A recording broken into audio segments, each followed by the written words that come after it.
que hay, eso acapara toda nuestra atención, porque ustedes saben qué es lo que sucede si hay dos países que son fronterizos, sobre todo con los niveles de vulnerabilidad que hay en la República Dominicana, y hay cualquier problema. Bueno, pues lo lógico es que ellos, por la cercanía que existe entre ambos países, sobre todo con la porosidad que tiene la frontera, que traten de venir aquí, ¿me entiendes? Y es por eso que básicamente nosotros tenemos esa situación. Vamos a esperar a ver que esta situación pudiera resolverse de la manera mejor posible. Ojalá que esa banda, esos grupos haitianos que tienen secuestrados esos nacionales norteamericanos, como que pudieran repensar mejor las cosas y que traten de que por lo menos el asunto sea menos complicado, menos letal. Ojalá que soltaran todos esos nacionales estadounidenses y que luego de ello haber visto que esas personas quedaron liberadas sin ningún tipo de inconveniente, a lo mejor asuman una actitud un tanto más flexible. Ojalá que eso pudiera suceder, porque de toda manera siempre hay una serie de inconvenientes que pudieran salpicarnos a nosotros. A veces este tema que se presenta entre la República Dominicana y Haití es bastante complicado, porque son muchos los intereses encontrados que existen entre ambos países y son muchas las opiniones que se vierten, y en ocasiones uno siente que para el sentir interno de nosotros los dominicanos hemos estado tan empapados con este problema y tenemos tantos años lidiándolo y tratando de resolverlo juntos, que hay ocasiones en que nosotros los dominicanos nos creemos que el problema de la crisis de Haití es solo de nosotros y no que se trata de un país vecino, y que nosotros como colaboradores estamos tratando de brindar ciertos niveles de ayuda. ¿Por qué yo le digo esto? Porque ustedes ven que a lo interno en nuestro país hay muchas discusiones entre diversas personas que tienen diferentes corrientes de opinión. Hay muchos que entienden que nosotros hasta cierto punto tenemos una actitud bastante cruel, una actitud muy discriminatoria, que nosotros dejamos como que este mal tomara demasiado problema a lo profundo, y que ahora de repente para resolverlo tenemos que adoptar no sé ni qué tipo de medida, porque cualquiera que se quiere adoptar, bueno, pues la gente sencillamente se encuentra todo malo. El presidente de la República estuvo resaltando que se iba a tener ciertos niveles y se iba a hacer una suspensión del visado de estudiante. En principio yo mismo fui de lo que consideré que los estudiantes realmente no son los principales generadores de problemas, y que la presencia de ellos aquí, sobre todo que pagan sus estudios, no creo que nos garantice a nosotros ningún tipo de peligro. Pero luego el presidente aclaraba, y es que se había enterado de que muchas personas, de que muchos nacionales haitianos eran introducidos al país bajo el preámbulo de que se trataba de visa de estudiante, cuando realmente no eran estudiantes nada.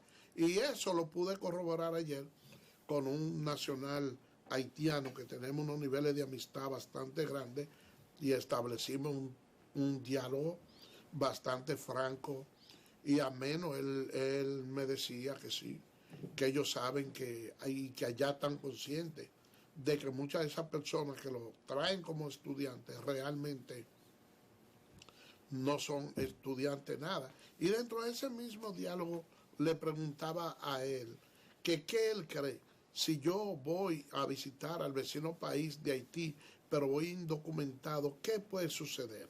Entonces él me dice que sencillamente si yo no voy con visa, allá en Haití me detienen porque nadie puede entrar allá sin visa, sobre todo dominicano. Y la pregunta que yo me hacía en mi interior y que no titubeé en preguntársela a él, ¿y por qué entonces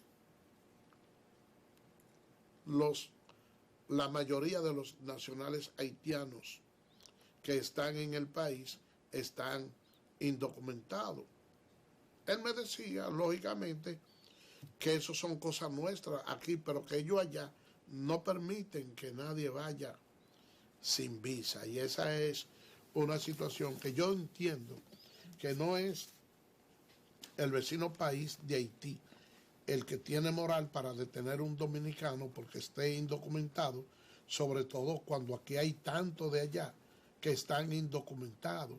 Y con relación a lo que es tratar de poner un filtro migratorio para que realmente por las calles de la República Dominicana puedan caminar los que estén en una condición de por lo menos documentado, es algo que yo veo loable, aún cuando no estén ilegal, cuando no estén legal. Porque una persona puede perder la legalidad porque el visaje se le vence o por cualquier otra cosa, pero cuando una persona está documentada, por lo menos uno sabe de quién se trata. Y no es verdad que por la calle de un país pueden caminar tanta gente indocumentado. Otra de las cosas que planteó el presidente de la República, él decía que iba a hacer una revisión al plan migratorio. Y mucha gente le ha caído encima a eso. Y yo le pudiera decir lo siguiente, que realmente yo estoy de acuerdo con que se haga una regularización de ese plan migratorio y que se pueda determinar quiénes realmente están en la República Dominicana de una manera correcta. Aunque yo sé que nosotros no contamos con la tecnología necesaria, pero que para que los agentes de la Dirección General de Migración puedan tener un aparato y darse cuenta mediante datos biométricos si verdaderamente el carnet de regularización que tiene un extranjero se corresponde con la figura de él, porque se están haciendo muchas clonaciones, se están haciendo muchas falsificaciones. Y ese plan está tan desacreditado que incluso yo le decía que en los tribunales de trabajo algunos jueces no aceptan como bueno y válido ese carnet que da el Estado Dominicano, lo que yo considero que es una aberración. Otra de las medidas tomadas por el presidente, de la cual hacía alusión, él se refería a que se le iba a brindar los servicios de emergencia a aquellos nacionales haitianos que estuvieran padeciendo problemas de salud y que iba a priorizar en cierto modo lo que es las atenciones médicas a los dominicanos. Y yo les digo lo siguiente, miren, cualquier persona va a los Estados Unidos, sobre todo una mujer dominicana, y está embarazada y coincidencialmente va a dar a luz allá, ellos le brindan las atenciones, eso es correcto. Pero usted puede estar seguro que si por una causa u otra esa persona vuelve a visitar los Estados Unidos, tiene que pagar los recursos que el Estado norteamericano invirtió en ella. Y el tema es tan así que ellos, el niño, ni siquiera lo repatrian al país. El niño sigue siendo norteamericano, puede quedarse allá y la madre venir aquí y tener a alguien que se lo atienda allá, porque son leyes que ellos tienen que se manejan de esa manera. Ahora bien, yo le digo lo siguiente, miren, ojalá alguno de ustedes se quisiera meter inclusive en las redes sociales, porque ahí usted puede buscar en Google cantidad de extranjeras, mujeres haitianas, que han parido en los hospitales de la frontera, entonces usted se podrán dar cuenta que hay un número, inclusive en el 2019, de 39,000 partos de mujeres haitianas. Y así sucesivamente usted se puede ir, y creo que esa estadística le registran a ustedes hasta el 2015. La del año 2020, por el tema de la pandemia, no quedaron muy concretas, pero la verdad es que hay una cantidad impresionante. Y cuando usted se pone a ver que en un país pueden nacer hasta 39,000 niños por año, nosotros sencillamente vamos creando una diáspora, una masa que es tan grande como la nuestra aquí en el país. Entonces, cuando usted registre en unos 10 años la cantidad de personas que viven en el país, nacidas aquí, sin ningún tipo de documento ni nada, simplemente deambulando por las calles dominicanas, eso hay que tomar una consideración especial, porque también resultaría abusivo de cualquier país agarrar una cantidad indeterminada de extranjeros, en este caso de nacionales haitianos, que tienen viviendo en el país probablemente 30 o 40 años, que ni siquiera nunca han ido a Haití, que no conocen su tierra, que comen sancocho, que bailan merengue.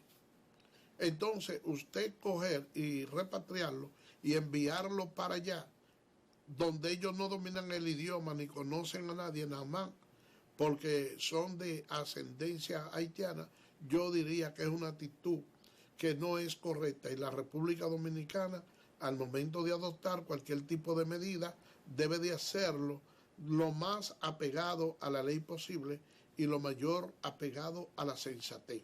Ahora bien, yo oigo el discurso inclusive de una serie de comunicadores muy connotados que dicen, bueno, pero es que el Estado dominicano ha sido el responsable de eso porque es que ha contratado esas manos de obra. Ok,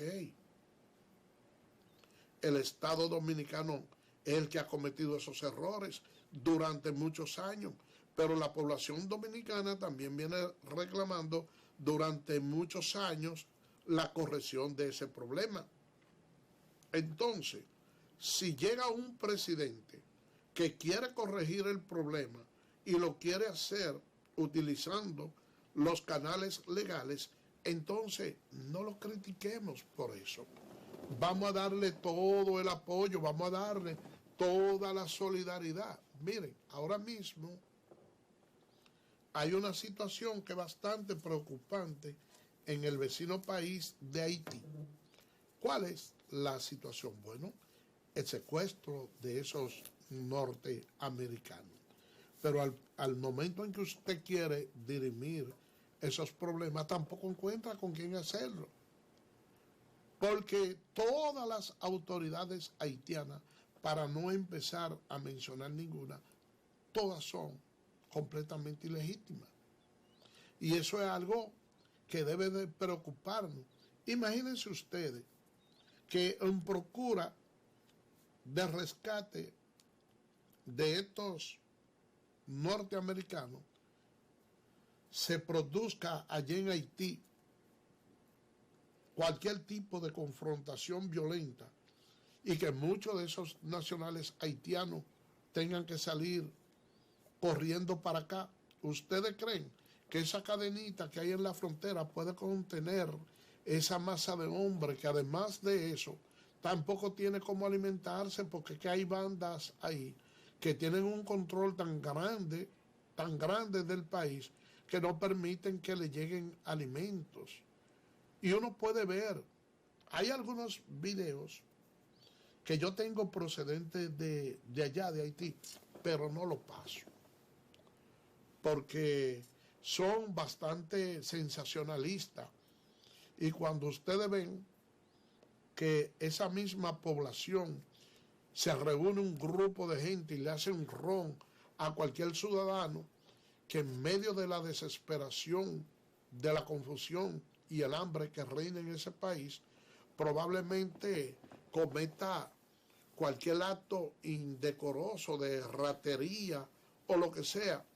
Usted ve que olímpicamente lo agarran un grupo y lo amarran y le ponen goma encima. Y yo veía esa imagen despiadada de unos niños menores de edad que, de acuerdo a lo que aparenta uno, no creo que llegue a los 16 años, más o menos, 14 o 15 años, y yo veo todos esos nacionales haitianos amarrados por sus compatriotas, envueltos en goma, que le ponen ahí un collar de goma, le echan gasolina y le pegan fuego, y de acuerdo a ese video, ustedes no ven en las imágenes la condolencia de alguien que diga, no, pero vamos a liberar a esta gente, no vamos a matarlos, sino que de una actitud sanguinaria.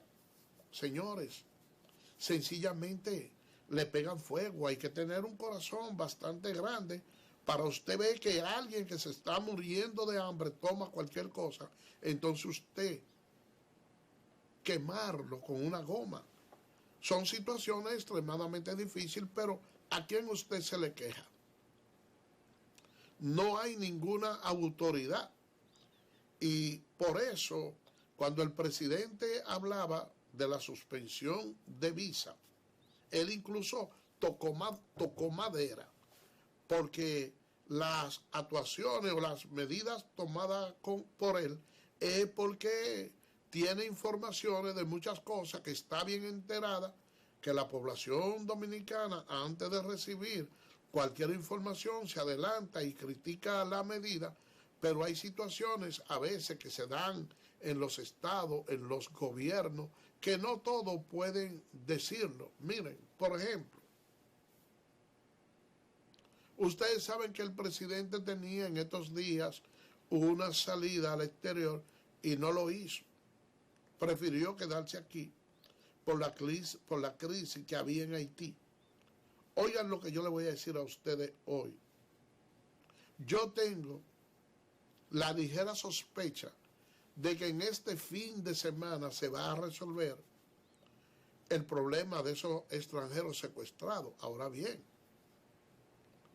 el presidente de la República, si tiene alguna información confidencial que debe de manejar como jefe del Estado para la tranquilidad de las otras gentes y para que digan que es muy comunicativo, él no puede salir a divulgar una situación de esa naturaleza. Fíjense que cuando el presidente de la República también habló de las limitaciones en los hospitales, déjenme decirle que con la cantidad de dinero que se invierte aquí, solo en parto, sin considerar otros elementos más que están derivados con lo que es nada más el renglón salud para los vecinos haitianos.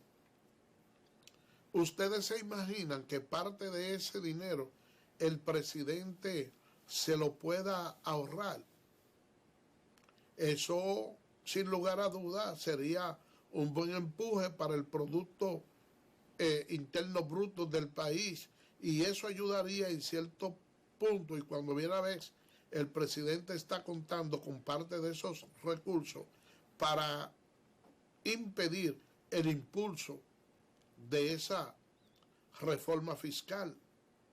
Ustedes se imaginan que él dijo que había que aplicar el 80-20 con relación a lo que son los empleos, que se iba a hacer un campamento de unos 38 campamentos a lo largo del país para ir regularizando todas esas situaciones. Que ustedes digan lo siguiente: bueno, porque la idea falsa que nosotros tenemos es la siguiente: decimos, mira, nosotros no podemos impulsar la economía, sobre todo la construcción, sin la mano de obra haitiana. Llegó un tiempo en que eso aquí se hacía en los años del gobierno de Balaguer, y cuando eran los dominicanos los que trabajaban en el área de la albañilería, que dicho sea de paso, hacían unos trabajos con mucha conciencia, uno sentía los días de pago la cantidad de dinero que fluía a nivel nacional. Entonces, lógicamente, eso redundaba bastante amplio en lo que es la economía nacional. Sin embargo, ustedes saben que muchos de esos recursos que los ingenieros, que los dueños de finca, que los empresarios dejan de pagarle a esos nacionales haitianos, no son dinero que realmente el gobierno disfruta de ello, el fisco no. Eso se ve redundar básicamente en los buenos vehículos, en el incremento de lo que son las fuentes de ingreso, y eso también se traduce de manera indirecta en lo que pudiera ser un factor de delincuencia a nivel interno. ¿Por qué yo le digo esto? Porque cuando usted logra crear las suficientes manos de obra para que los hombres y mujeres dominicanos, así como esos jóvenes, puedan integrarse a su proceso productivo de trabajo, entonces ese joven que probablemente estaba tratando de cometer un delito, ya al tener un nuevo empleo, nuevos recursos, probablemente decida irse a compartir un sábado con los amigos y gastar el dinero que reúne. Cuando viene a ver, lo que decide es casarse con cualquier muchacha joven que tenga cualquier relación amorosa. Pero el dinero que deje ese joven de ganarse se queda en los bolsillos del empleador, y es realmente ese nacional haitiano el que ocupa la plaza de trabajo de ese joven. Ustedes ven que los renglones donde mayor cantidad de personas o de presencia extranjera hay en la mano de obra está lo que es el área de la agricultura. Miren, yo conozco un señor o varios que tienen finca por allá, por el sector de Guerra, y usted sabe cuál es el salario que le pagan mensualmente a muchos de esos trabajadores: 6,000 pesitos. Ahora, ¿a quiénes tienen? Nacionales haitianos.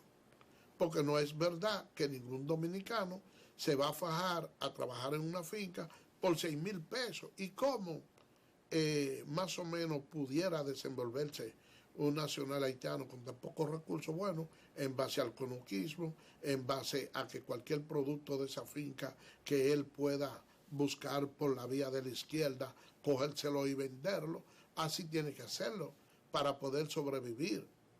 Y esa es la situación. Cuando pudiera ser incluso la agricultura en el país uno de los renglones más idóneos. Fíjense que independientemente de, nosotros tenemos un 85% de la producción nacional, pero realmente no es que ha sido tan pujante el sector agrícola, porque en otros países ya ustedes ven que esos terratenientes utilizan los servicios de sus hijos, que a través de dron y de una serie de infraestructura y tecnología pueden conducir la finca desde su casa sin necesariamente tenerse que fajar a bregar con el cadillo y toda esa hierba que hay allá, sino que utilizan ciertas herramientas y así se puede hacer agricultura.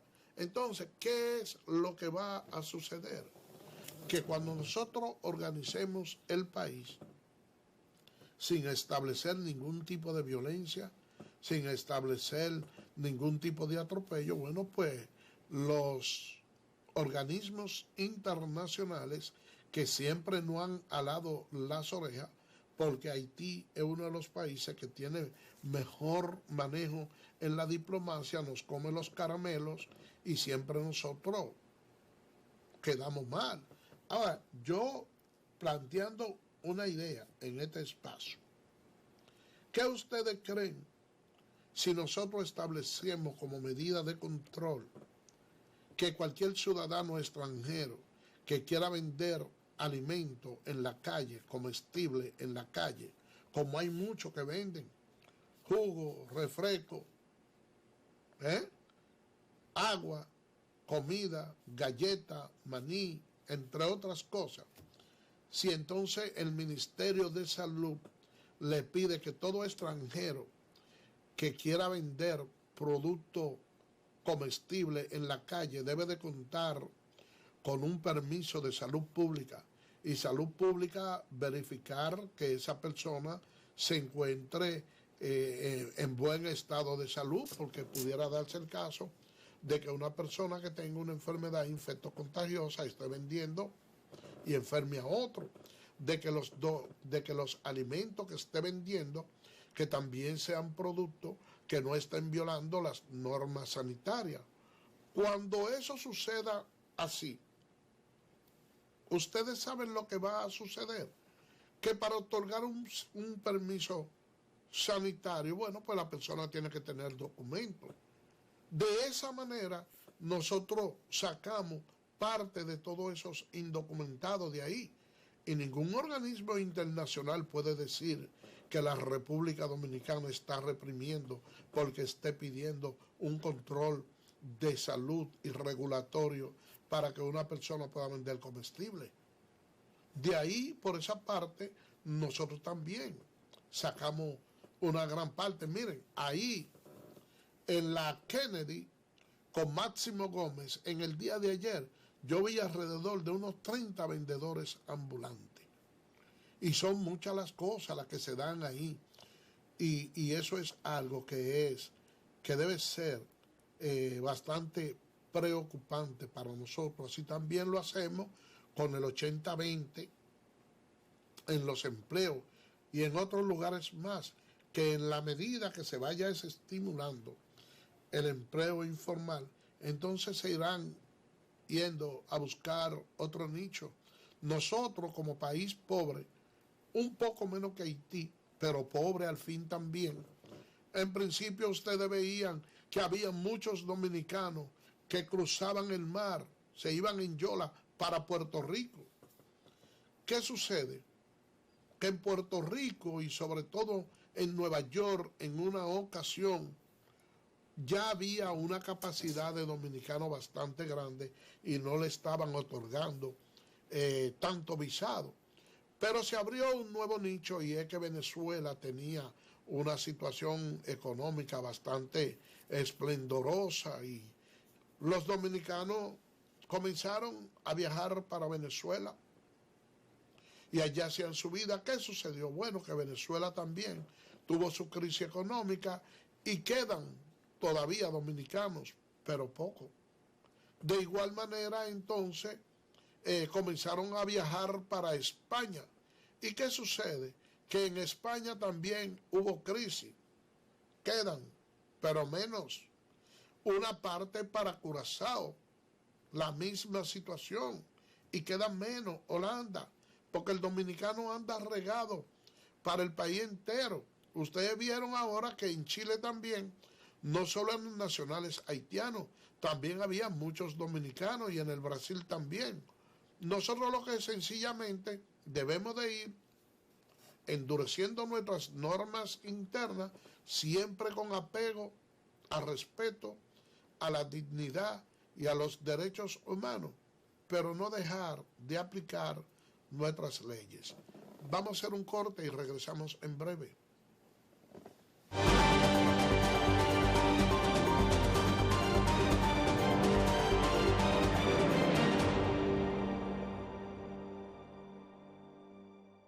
Bien, señores, gracias por permanecer con nosotros. Miren, la comisión que maneja el Código Penal no tiene la situación cómoda. Ustedes saben que se ha tratado de implementar este código en medio de mucho escándalo. Ahora hay uno de los escándalos que ha sido título de comentario en los últimos días es la presión y la violencia psicológica contra algunos niños, entiéndase, que se ha determinado que hay una cantidad de niños, entre un 50 y un 70%, que entre los 2 y 3 años han recibido de alguna manera algún tipo de maltrato. Lo mismo ocurre con los adolescentes. Entonces, ¿qué es lo que se está buscando? Penalizar cualquier tipo de discriminación o cualquier tipo de maltrato que se le efectúe a los niños. Y es lamentable, digo yo, que se tenga que buscar salidas especiales para ese tema, porque lo lógico es que un padre le tenga tanto amor a su hijo que sea incapaz de maltratarlo al extremo de que la justicia tenga que entender que con su accionar ha cometido un delito. Eso es improcedente. Ahora bien, hay una situación también bastante preocupante y es que a un padre se le quite el control por completo de poder corregir a sus hijos. Cuando yo le digo que por completo, es que cualquier situación pudiera interpretarse como un atropello. Hay algunos niños que son medio dramáticos y plantean, no, miren, y chantajean, y me hicieron esto, y entonces, ¿me entiende? Que un padre entonces también, por corregir a su hijo, también tenga que ir, que estar detenido. Ahora, si los maltrata de una manera que uno entienda que se sobrepasa los límites, bueno, pues yo veo correcto que sí, que se le sancione. Pero hay que tener mucho cuidado con eso, porque yo le diría también que habría que tomar en consideración otro elemento. Si por ejemplo, a un padre se le impone una sanción cuando corrige a un hijo, ¿ustedes saben qué es lo que sucede? Si él va preso por eso, entonces sería ilógico que entonces, si no lo puedo corregir como padre, si mi hijo comete cualquier actuación, entonces me vengan a buscar a mi preso. Porque todos los delitos que comete un niño son responsabilidad del padre. Entonces no lo puede corregir, pero sí tiene la opción de aguantar la prisión por el niño. Entonces son cosas como que hay que ir ganarla de una manera correcta.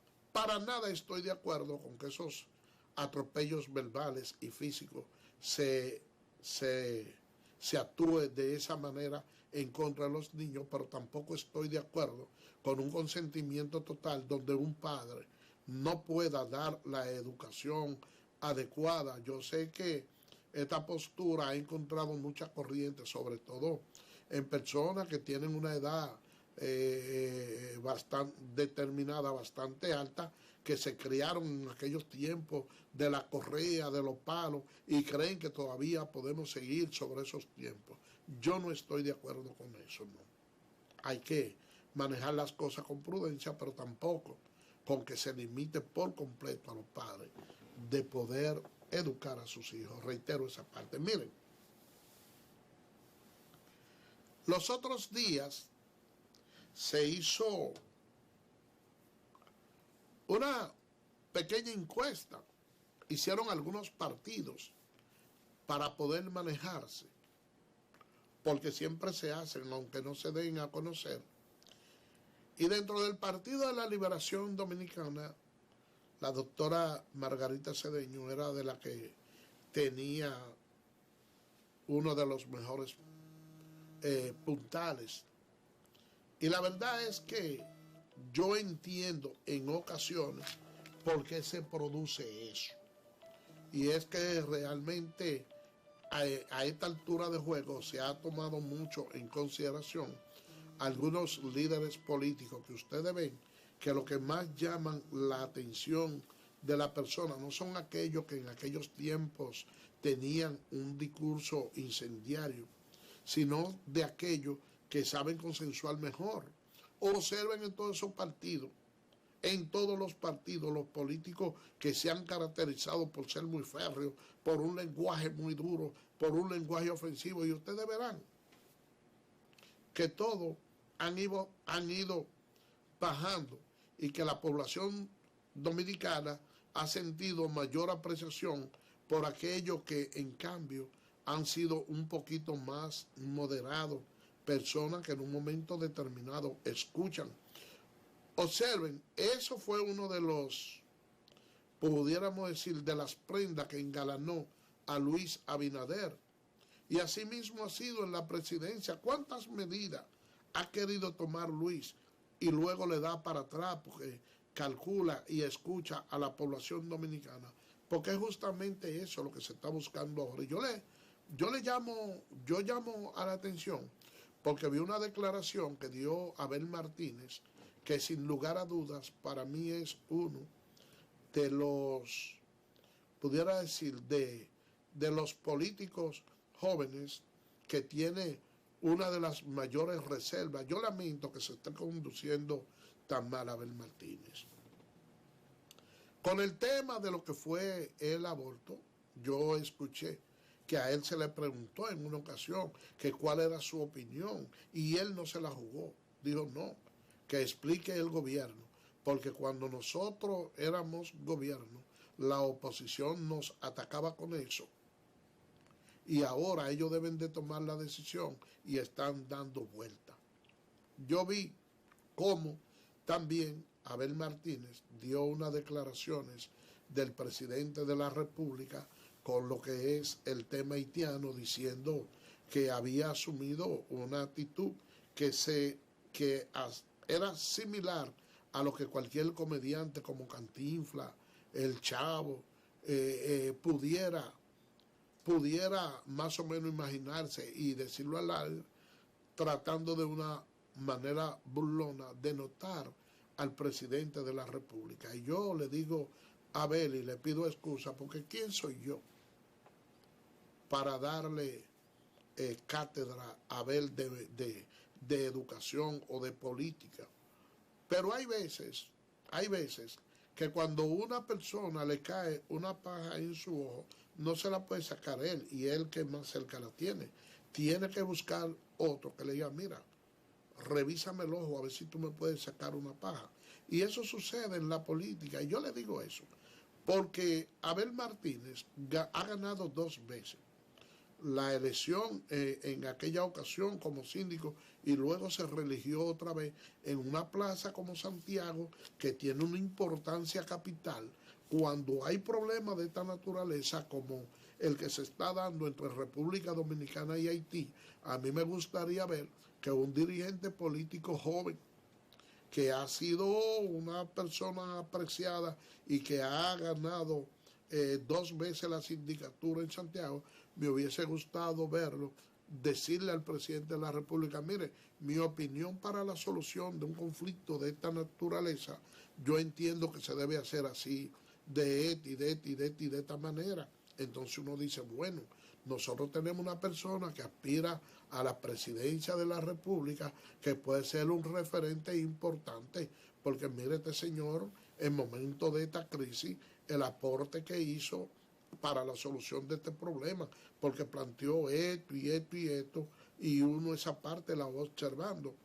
Yo le digo eso porque el doctor José Francisco Peña Gómez se convirtió en el líder más grande que ha tenido la historia del país, porque Peña Gómez no solo criticaba, cuando había momentos apremiantes y de crisis, yo recuerdo que Balaguer tenía problemas porque no podía conseguir combustible. Y el doctor José Francisco Peña Gómez, que tenía una buena relación con Carlos Andrés Pérez, conversó con él y por mediación a sus relaciones le resolvió un problema al doctor Joaquín Balaguer, que estaba muy preocupado porque no había combustible, algo que el doctor Balaguer siempre le agradeció.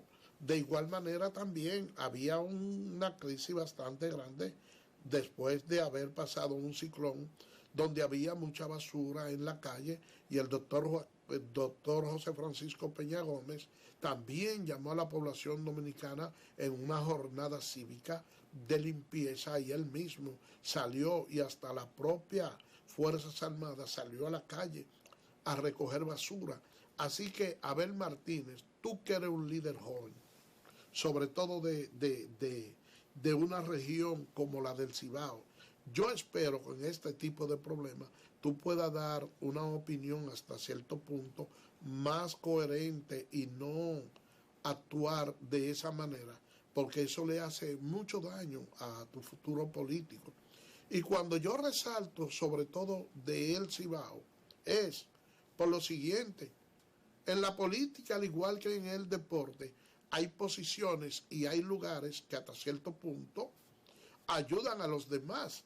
Usted puede ser, yéndonos al campo del béisbol, que nos gusta bastante a nosotros, si hay dos peloteros y hay uno que es más sobresaliente que otro, porque tiene mejor bateo, mejor velocidad en las bases, pero uno es jardinero, que hay un paquete, y el otro es receptor. Si la diferencia no es muy grande y hay que tomar a uno, bueno, pues la gente siempre suele tomar al receptor porque son más escasos.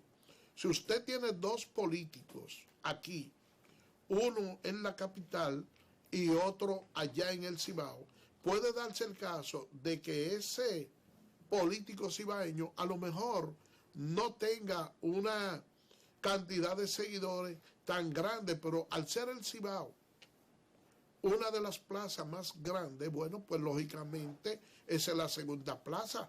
Tener un hombre que allá sea popular, aunque sea menos que cualquiera de los de aquí, pues naturalmente, si él no gana las elecciones, cualquier otra persona que sea el candidato, perdón, si no gana la candidatura para la presidencia, cualquier otra persona que la gane aquí, pudiera pensar él como aliado de boleta para que le endose aquellos votos, y eso tiene su importancia dentro de la política.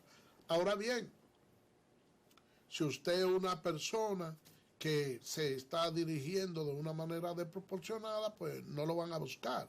Eso es lo mismo que el receptor, tiene más años de vigencia que cualquier jardinero por esa parte.